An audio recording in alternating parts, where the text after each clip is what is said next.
Saudara, PDI Perjuangan menuding ada dugaan Partai Coklat alias Parcok di Pilkada 2024 yang menyeruak di tengah proses penghitungan suara oleh KPU.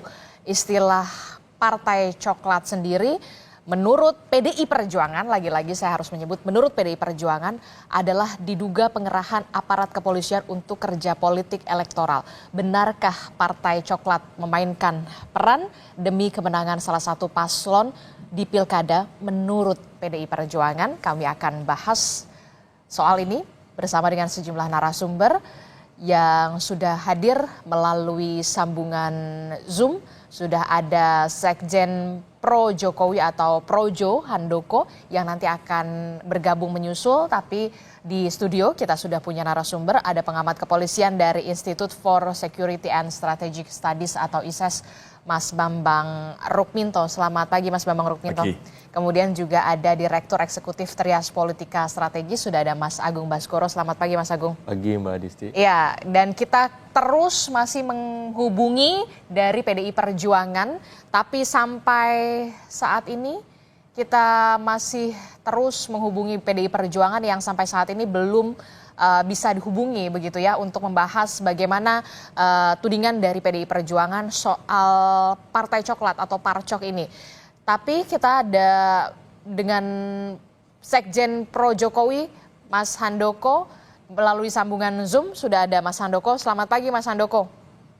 Selamat pagi Mbak, selamat pagi semuanya. Ya, ini ramai sekali begitu ya ketika PDI Perjuangan kemudian mengutarakan atau menyebut adanya dugaan, lagi-lagi ada dugaan soal Partai Coklat di Pilkada 2024 yang kemudian juga disebutkan Pak Jokowi ini dikatakan ada dugaan keterlibatan, lagi-lagi saya mengatakan ini dari PDI Perjuangan. Nah, kalau dari Projo sendiri meresponnya ini seperti apa?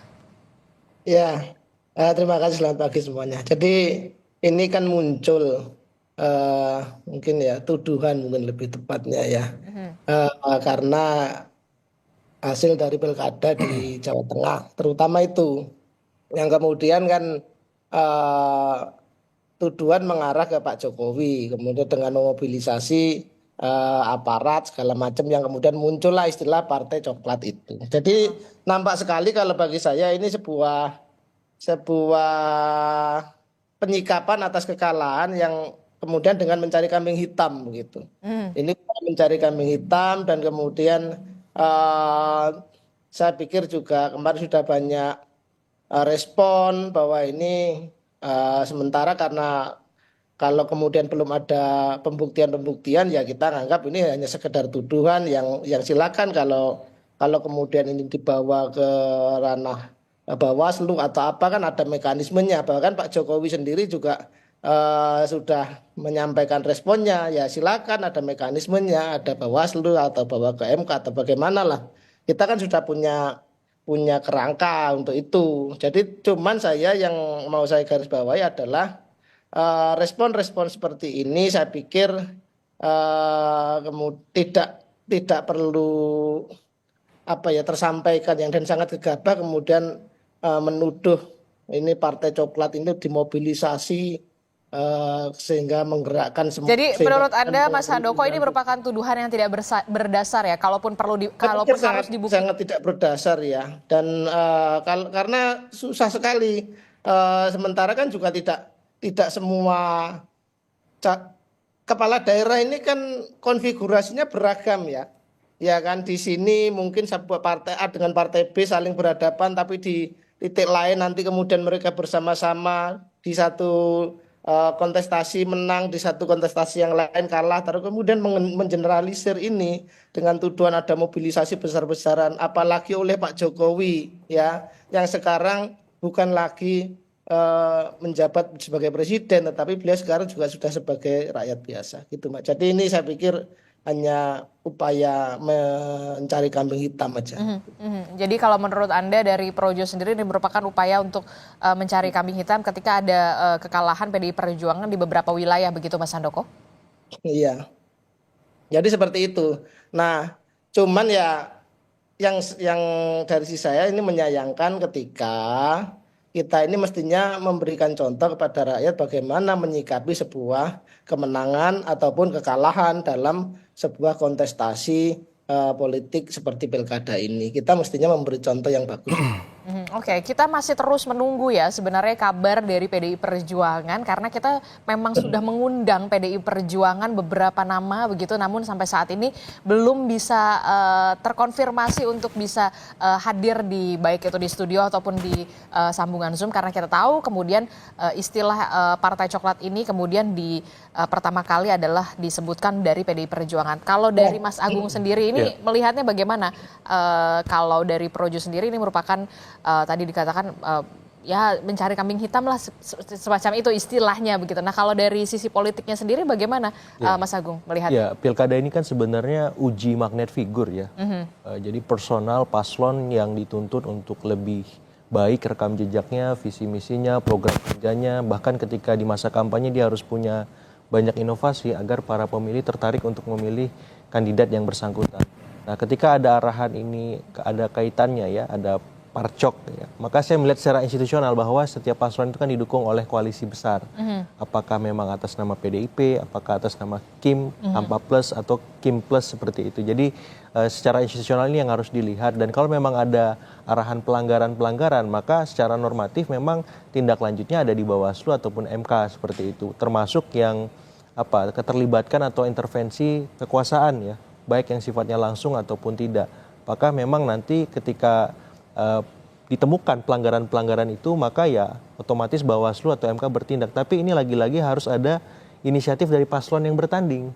Cuman kan problemnya kemudian PDIP sebagai institusi kemudian menarik ini menjadi masalah PDIP dengan pemerintah yang memimpin hari ini seperti itu. Jadi saya kira ini perlu dibuktikan, perlu ditindaklanjuti agar tidak menjadi isu yang liar. Jadi bola liar begitu ya Kak? Persis, isu, karena kalau misalkan hanya sebatas statement, karena itu statement yang panjang ya, 37 menit saya lihat berulang kali, dan memang ada beberapa nama yang disebut cukup sensitif yang disebut, ada dari Kapolri, ada dari ex-presiden kita Pak Jokowi, seperti itu, dan para pihak lain yang terkait secara langsung ataupun tidak. Tapi di luar itu semua saya menganggap ini masukan dari PDIP. Alarm ini penting juga kita nyalakan untuk memastikan apa check and balances itu bekerja. Dan saya kira dengan posisi semacam ini dalam artian sesungguhnya PDIP ingin mengafirmasi bahwa dia berada di luar pemerintahan dan dia siap untuk mengawasi seluruh jalannya pemerintahan baik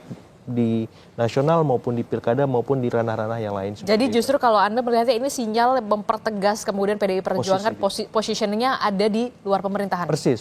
Dan ini kan keras sekali sebenarnya statementnya, arahannya, alarmnya gitu. Dan saya kira ini harus ditindaklanjuti dengan arahan-arahan yang lebih konstruktif gitu. Jadi di saat yang sama PDIP kita tunggu statement lanjutannya, pembuktiannya. Tapi di saat yang sama kita sebagai masyarakat harus bersyukur PDIP memilih jalan di luar pemerintahan untuk memastikan demokrasi kita berjalan pada tempatnya seperti itu.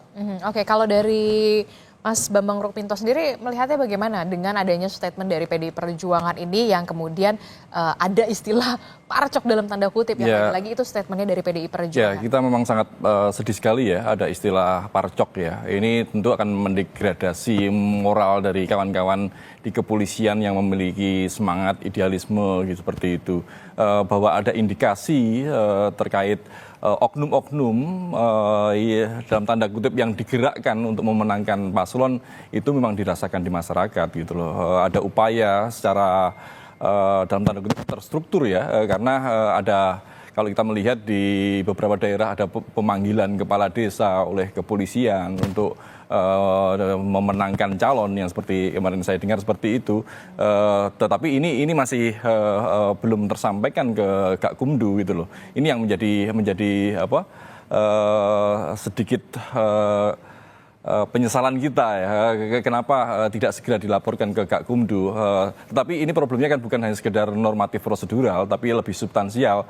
Bagaimana membangun iklim demokrasi yang baik ketika aparatur negara itu terlibat dalam politik praktis seperti itu. Makanya ini harus menjadi momentum bagi semua pihak dan terutama adalah negara ya, bagaimana menjaga kepolisian kita sebagai ujung tombak penegakan hukum ini untuk tidak berpihak pada salah satu paslon. Karena kalau kita melihat memang dalam kontestasi pilkada kemarin ada beberapa calon yang dari kawan-kawan kepolisian atau mantan kepolisian atau keluarga besar kepolisian seperti itu. Makanya memang ini bukan sekedar upaya normatif prosedural saja, tetapi lebih substansif bagaimana menjaga kepolisian kita agar ke depan lebih bagus, lebih objektif dan lebih netral, bukan hanya sekedar omon-omon, sekedar seremonial saja untuk tanda tangan bersalaman dengan fakta integritas dan sebagainya seperti itu, tapi lebih substansial untuk menjaga jarak terhadap kepentingan politik praktis, politik kekuasaan seperti itu. Jangan hanya sebatas kemudian hanya seremonial begitu fakta integritas bahwa memang harus netral dan segala macam begitu. Tapi kemudian kita tahu kalau memang ini bisa menjadi upaya korektif juga nggak dari pihak kepolisian untuk bisa dalam tanda kutip bersih-bersih di internalnya? Ya, kalau saya melihat upaya perselingkuhan, ya, saya melihat seperti itu. Perselingkuhan polisi dengan politisi ini sudah berjalan pasca reformasi. Di Orde Baru perselingkuhan aparat ABRI dengan kekuasaan juga sudah kental. Makanya ini diulang lagi di pasca reformasi. Memang kalau saya melihat sejak 2004 pun ada upaya-upaya ke arah sana, tetapi 2019 sampai 2024 ini semakin masif dan semakin vulgar seperti itu. Makanya ini kan harus ada tanggung jawab negara ya untuk menjaga netralitas aparatur negara seperti itu. Jangan sampai Bayangkara kita ini sebagai Bayangkara negara menjadi Bayangkara penguasa. Saya melihat seperti itu. Dan inilah kalaupun ini sudah ada, kalaupun PDI perjuangkan dengan mengeluarkan statement seperti itu, memang sudah harus ada jalurnya begitu ya, bisa ke MK atau ke Bawaslu begitu? Ya, menurut Mas Agung? Harusnya inisiatif paslon langsung ya kalau harusnya inisiatif paslon ketika memang ada dugaan gejala-gejala anomali politik di lapangan yang sifatnya tadi ya terstruktur, sistematis dan masif, karena kan contohnya udah disampaikan tuh, ada di Banten, Jawa Tengah, Jawa Timur, kemudian di Sultra, terus juga ada di Sumatera Utara. Ada 5 provinsi strategis yang itu ditemukan anomali dari press conference yang dilakukan oleh PDIP seperti itu. Sehingga memang itu harus menjadi inisiatif paslon. Misalkan di Bawaslu itu mestinya cepat dilakukan sehingga bisa di-endorse pemungutan suara ulang misalkan. Nanti dalam kaitannya sengketa proses. Kemudian kalau misalkan tidak bisa di follow up di Bawaslu, naik ke MK. Kita ngomong sengketa hasil. Apakah ada memang gejala-gejala secara terstruktur, sistematis dan masif pelanggaran-pelanggaran yang terjadi? Nah, saya kira di titik itu, di fase sekarang ini, paslon-paslon yang disebutkan tadi daerahnya, 5 daerah strategis itu, saat ini harus segera mengumpulkan saksi-saksi, bukti-bukti yang kokoh, yang kuat, yang solid, supaya apa? Klaim PDIP tadi memang ada ujungnya. Jangan sampai tadi, ini liar, menjadi bola salju yang justru membuat situasi kohesivitas sosial politik kita malah terganggu seperti itu. Jadi memang kalau menurut Mas Agung sendiri, tapi kenapa begini ya? Justru malah partai pengusungnya, kenapa bukan paslonnya? Alasannya kenapa gitu? Ini kan juga jadi pertanyaan juga dong. Kan yang bertarung paslonnya, sosok figurnya. Betul. Dan gitu bukan kan hanya PDIP yang mengusung, misalkan dalam beberapa kasus ada koalisi dengan partai lain. Nah, kenapa yang paling paling vokal, paling mengemuka adalah PDIP, dan saya kira ini juga bisa dibaca secara elektoral. PDIP ingin tetap punya posisi tawar yang strategis sehingga nanti ketika ada hal-hal yang perlu dinegosiasikan dengan pemerintah, PDIP masih tetap berada di tengah-tengah masyarakat, berada di luar pemerintahan dan punya posisi tawar yang saya kira bisa jadi alternatif atau referensi publik untuk melihat bagaimana arah bangsa ini ke depan seperti itu. Oke, kita lagi-lagi harus mengatakan kita masih menunggu konfirmasi dari PDI Perjuangan sebagai narasumber.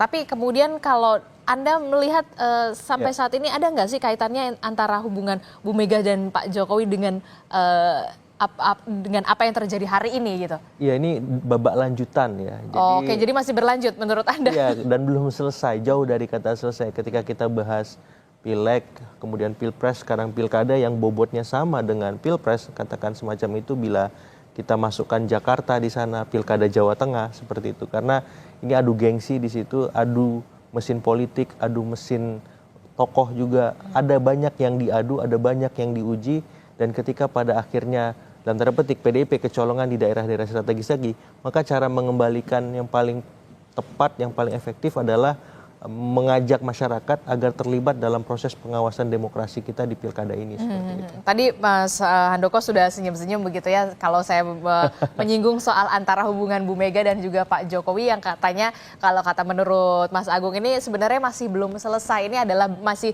babak lanjutan apa yang terjadi hari ini. Respon Anda Mas Handoko?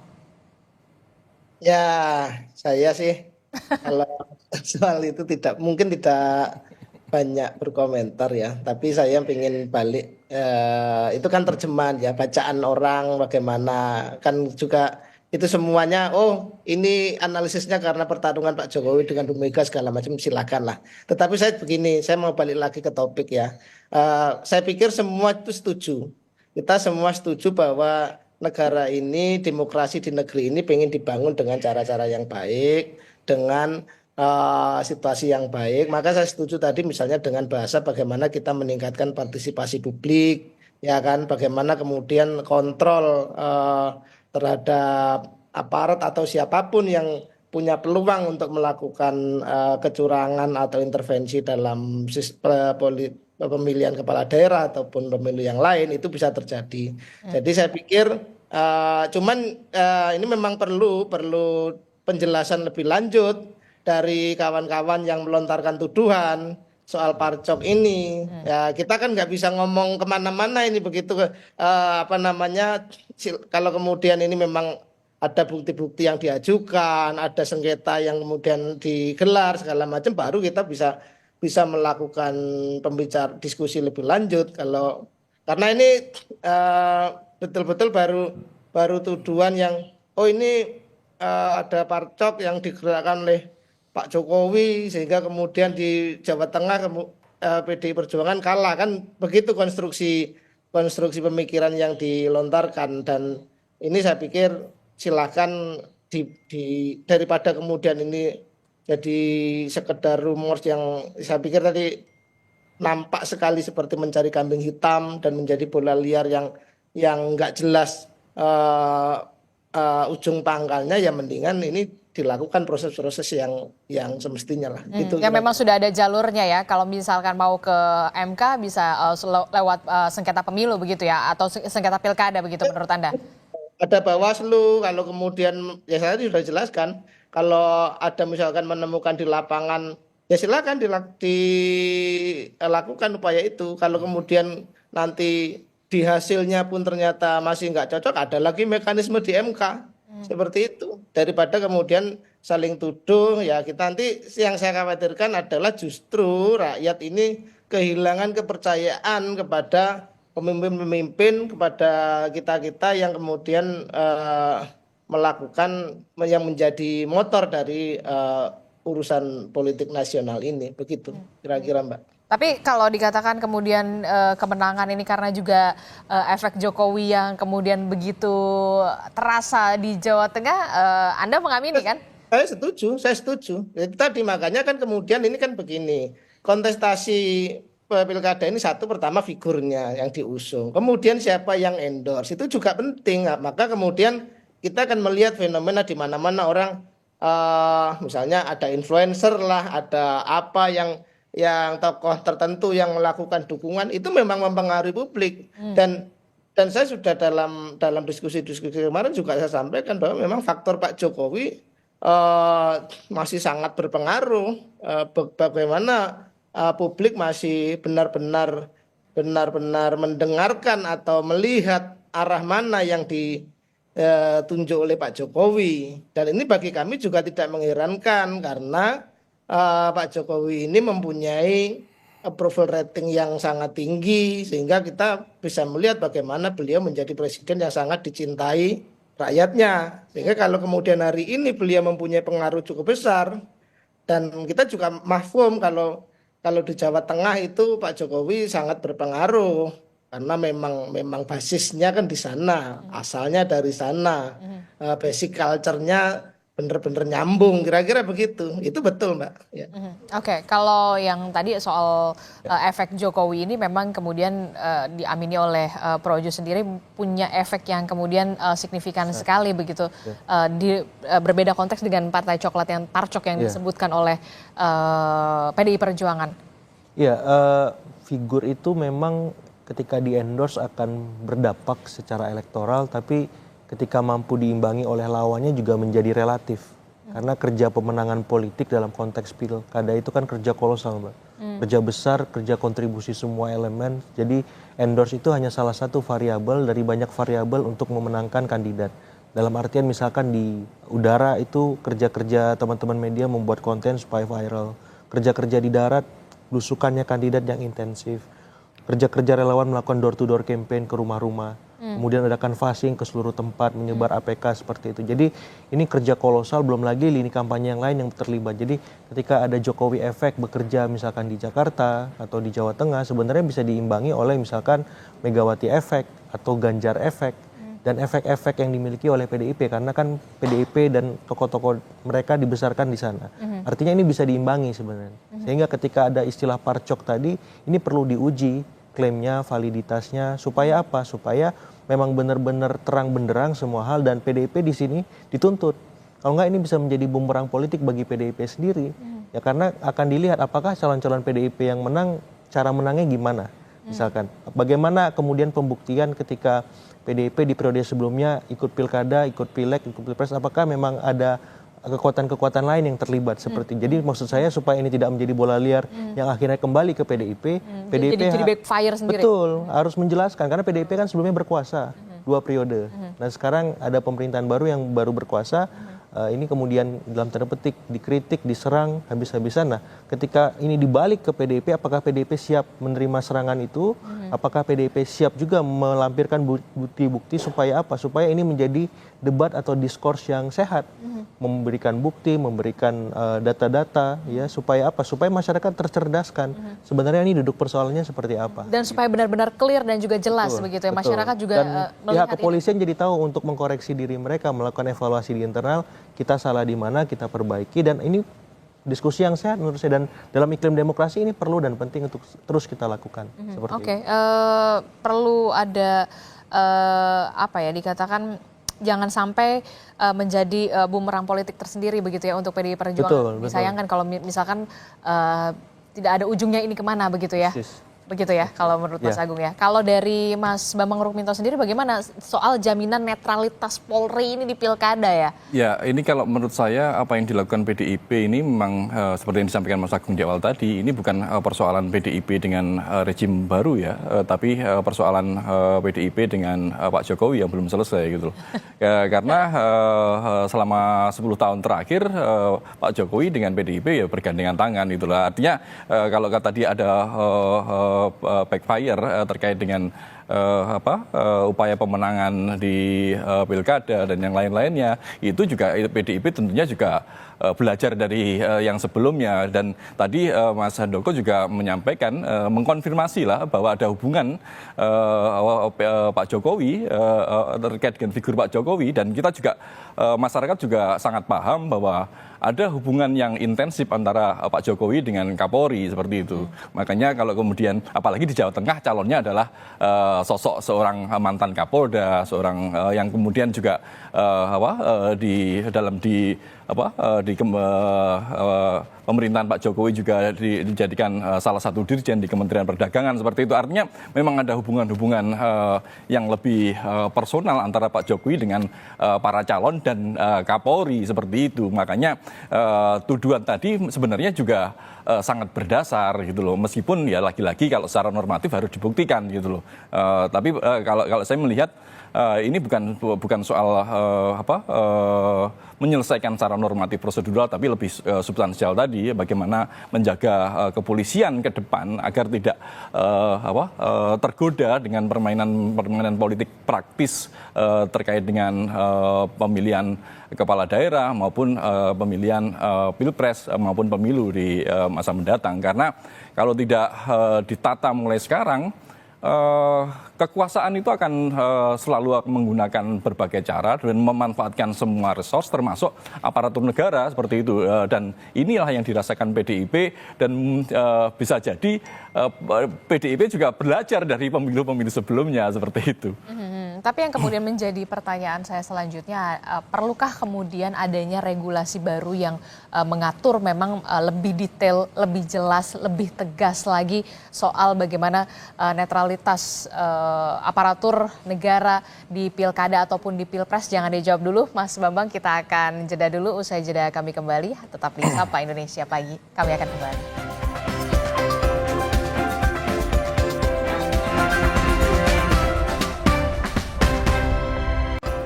Terima kasih Anda masih bersama kami di Sapa Indonesia Pagi. Saudara, kita masih bersama dengan Mas Agung Baskoro, kemudian juga ada Mas Bambang Rukminto dan juga ada Mas Handoko dari Projo di sambungan Zoom. Melanjutkan pertanyaan saya tadi, Mas Bambang, sebenarnya perlu nggak sih kita ada aturan yang lebih detail, ada aturan yang lebih tegas, aturan yang lebih jelas soal netralitas aparatur negara di pilkada ataupun di pemilu? Kalau aturan lebih tegas perlu ya, meskipun saat ini sebenarnya aturan standar itu sudah ada. Sebenarnya aturannya sudah jelas. Ada. Gitu. TAP 7 MPR tahun 2000 pasal 10 dan kemudian Undang-Undang 2 tahun 2002 terkait dengan tentang kepolisian negara pasal 28 jelas untuk terkait dengan netralitas ini seperti itu. Cuma problemnya kan siapa sih yang bisa melakukan pengawasan secara intensif pada kepolisian kita gitu loh. Karena selama ini saya melihat ada perselingkuhan, istilah saya tadi, perselingkuhan antara polisi dengan politisi gitu loh. Ketika polisi ini digoda-goda main dalam ranah politik oleh politisi seperti itu. Makanya kalau kemudian apa dampak dari perselingkuhan itu, tentu masyarakat yang akan dirugikan gitu loh, terkait dengan ketidakpastian hukum, terus kemudian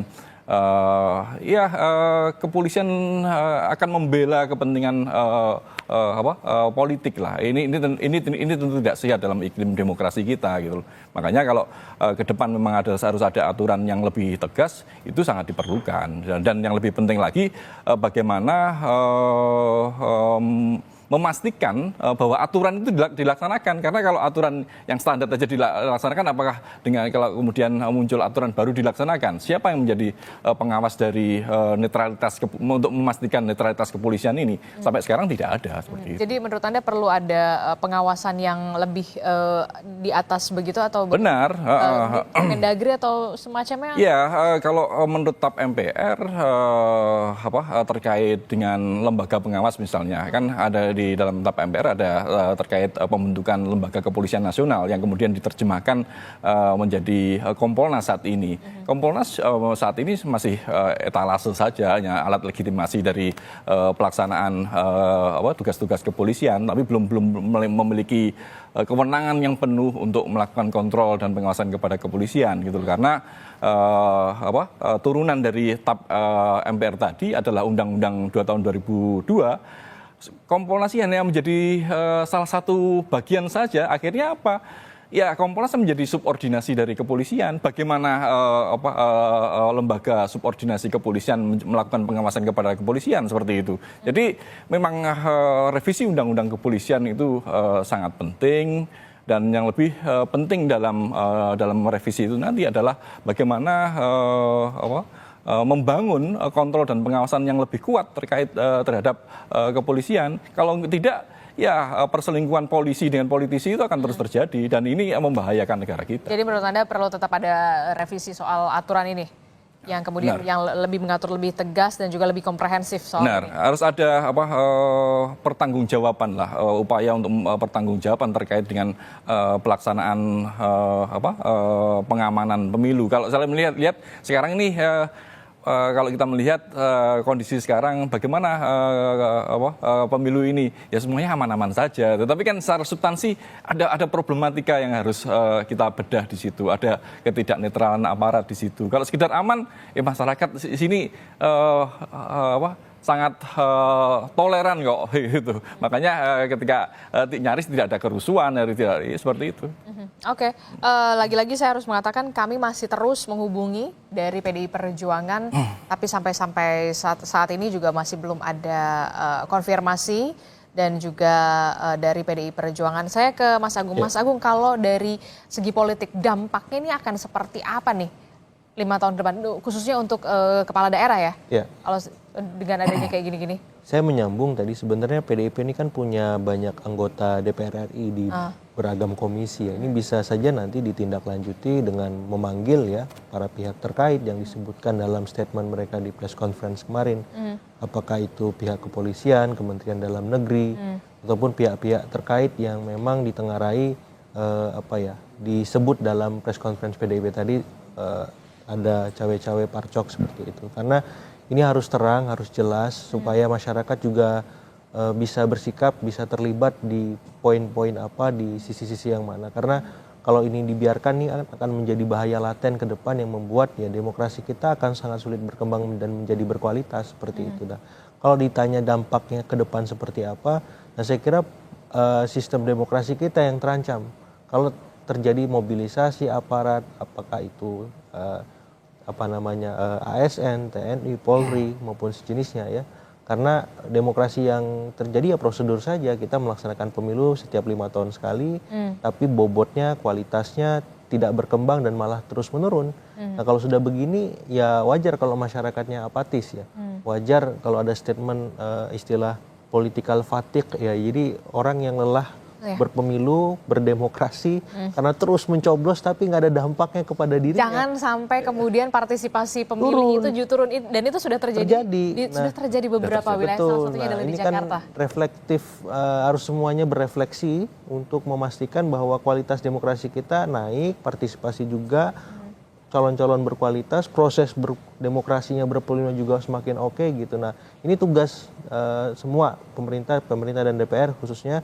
Kemudian bagaimana bisa ya dalam tanda petik merevisi paket undang-undang politik itu, mulai dari aturan mainnya, bagaimana proses mainnya, kemudian ketika ada pelanggaran, sengketa dan seterusnya. Jadi semua pihak yang terlibat itu merasa diakomodir dan ini penting dilakukan sekarang. Kenapa? Karena pemilunya sudah digelar, tidak ada kepentingan yang mengemuka di sini, sehingga pembahasan undang-undangnya diharapkan bisa lebih objektif, lebih proporsional dan profesional seperti itu. Jangan sampai tadi benar, jangan sampai kemudian publik merasa lelah dan partisipasi pemilih semakin menurun. Itulah yang kemudian jangan sampai ya mau milih atau enggak jadi sama aja gitu, gini-gini aja gitu, nggak ada perubahan, iya kan? Persis. Oke.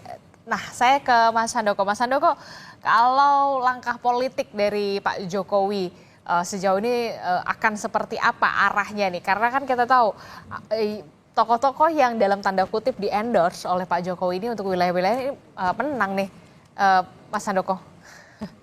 Ya. Kalau Pak Jokowi sendiri kan ya beliau sudah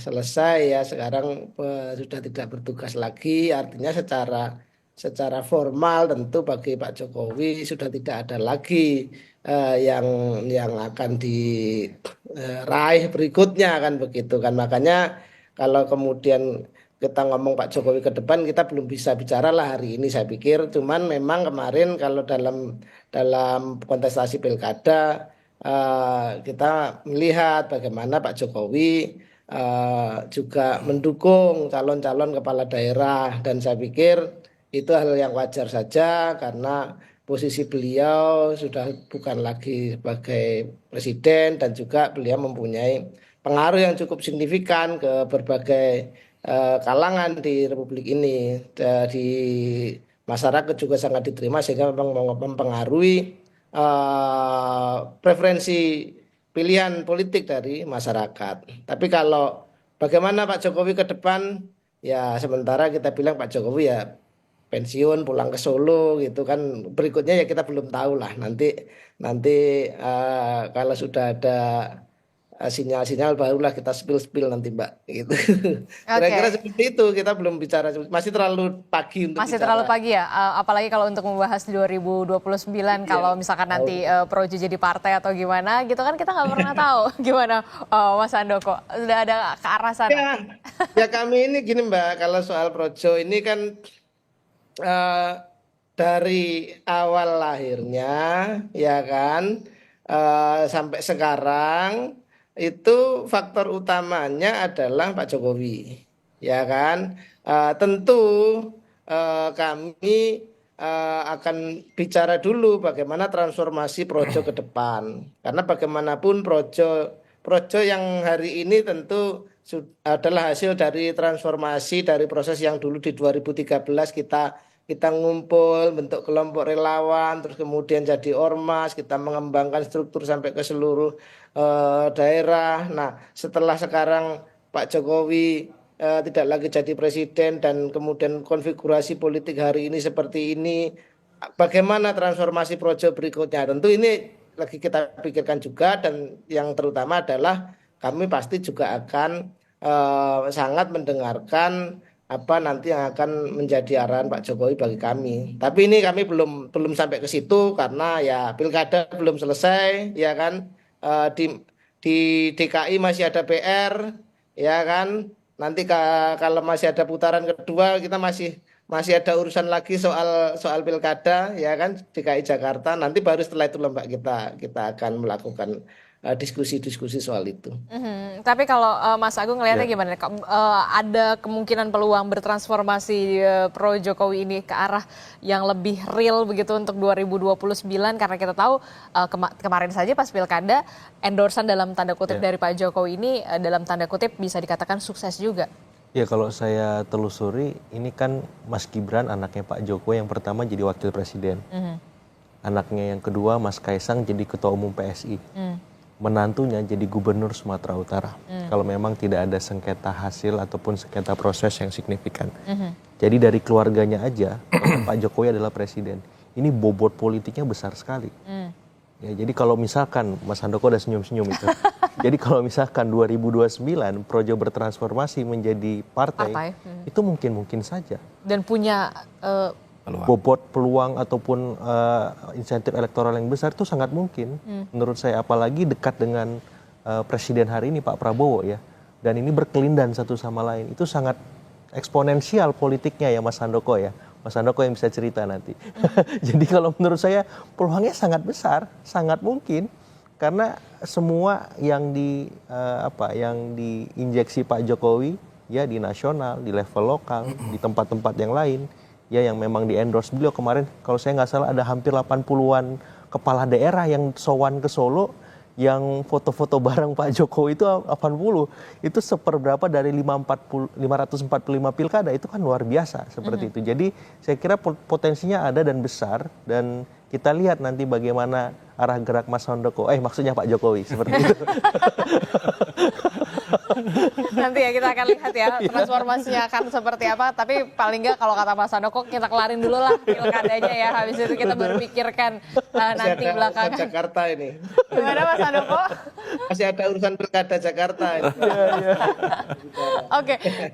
Oke, saya ke Mas Bambang. Mas Bambang, ini kan kalau kita lihat ya ada usulan juga dari PDI Perjuangan untuk menetapkan institusi Polri ini di bawah Kemendagri ataupun TNI. Nah, kalau dari ISE sendiri meresponnya terakhir gimana? Ya, kalau terkait kembali di bawah TNI itu kemunduran ya, jauh lah dari amanat reformasi 98. Kalau terkait dengan wacana di bawah kementerian itu sudah seringkali diwacanakan gitu, dan di beberapa negara memang kepolisian berada di bawah kementerian seperti itu. Ya ini tinggal pilihan-pilihan politik ya, seperti itu. Tapi kalau kita melihat secara normatif, lagi-lagi ada TAP MPR tadi, ada undang-undang yang seharusnya memang harus ada revisi undang-undang kepolisian. Itu salah satunya penguatan lembaga kepolisian nasional. Entah nanti bentuknya tetap Kompolnas atau Dewan Kepolisian Nasional, yang sehingga problem di kepolisian itu kan sangat banyak, bukan hanya persoalan perselingkuhan tadi kan, tetapi juga problem-problem internal seperti itu. Karena terkait dengan dengan politisasi sekarang ini pun di internal kepolisian juga ada tarik ulur, ada kelompok yang pro status quo, ada yang kelompok progresif seperti itu ada gitu loh. Tapi kan permasalahannya lagi-lagi kan ketika yang atas ini dekat dengan kekuasaan, ya yang pro status quo dekat dengan kekuasaan, yang progresif ya akan tersisih seperti itu. Tapi kalau ada undang-undang yang lebih kuat ya, ini tentu juga harus memberikan wadah bagi mereka yang progresif ini untuk menyalurkan aspirasinya seperti itu. Ada perlindungan. Makanya kalau kita melihat problem di kepolisian kan sangat kompleks sekali. Kalau kita melihat kemarin ada kasus di Solo, kemudian kasus di Semarang, di Sumatera Barat, kan banyak sekali seperti itu. Dan ini yang harus juga menjadi bahan evaluasi kita bersama, bagaimana melindungi kawan-kawan di kepolisian seperti itu. Itu jadi sehingga lagi-lagi kalau secara normatif penguatan lembaga kepolisian nasional itulah yang harus dilakukan, yang bisa dilakukan secara cepat. Kalau di bawah kementerian ya sebagai wacana bolehlah seperti itu. Kalau di bawah TNI ya semua orang pasti nolak lah. Kita sudah berjuang berdarah-darah atau 98 untuk mencabut fungsi ABRI, untuk memisahkan TNI Polri, terus kalau sekarang dikembalikan ke sana ya jelas semuanya tidak setuju lah seperti itu. Terakhir Mas Agung soal ini. Ya, saya kira yang paling penting menunggu sikap PDIP untuk menindaklanjuti statementnya secara prosedur ya. Apakah di DPR nanti lewat pemanggilan tadi, apakah nanti paslon-paslon yang diusung PDIP memfollow up di Bawaslu ataupun MK seperti itu. Nah yang kedua memang perlu ada penguatan tadi ya, Kompolnas ya Mas ya, supaya peran dan fungsinya lebih kuat, lebih strategis, karena kita ingin melindungi polisi. Kewenangannya juga harus jelas. Jelas, kita ingin melindungi polisi supaya makin bisa mengayomi, melindungi masyarakat dengan prinsip tribrata itu satu karya, sehingga fungsi-fungsi kepolisian semakin optimal, fungsi-fungsi kepolisian menjaga demokrasi semakin kuat seperti itu. Oke. Terakhir, berarti belum ada transformasi ya kalau untuk pilkada ini ya, kalau untuk Projo ya. Kami ingin pastikan lagi nih Mas Handoko. Ya, atau kemudian kami tentu mendukung apapun semua upaya untuk memperkuat demokrasi kita, karena kita ini kelompok yang sangat meyakini bahwa demokrasi ini sudah pilihan kita, sehingga harus kuat dan akan memberi dampak pada kesejahteraan dan kemajuan bangsa.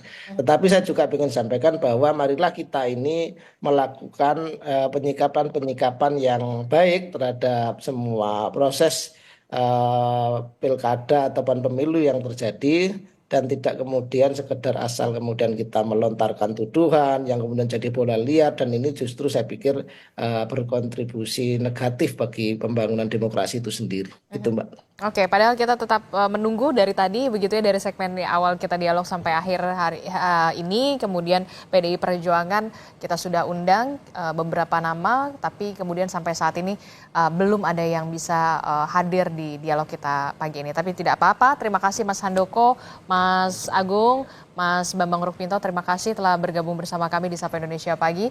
Saudara, terima kasih Bapak-Bapak, sehat selalu.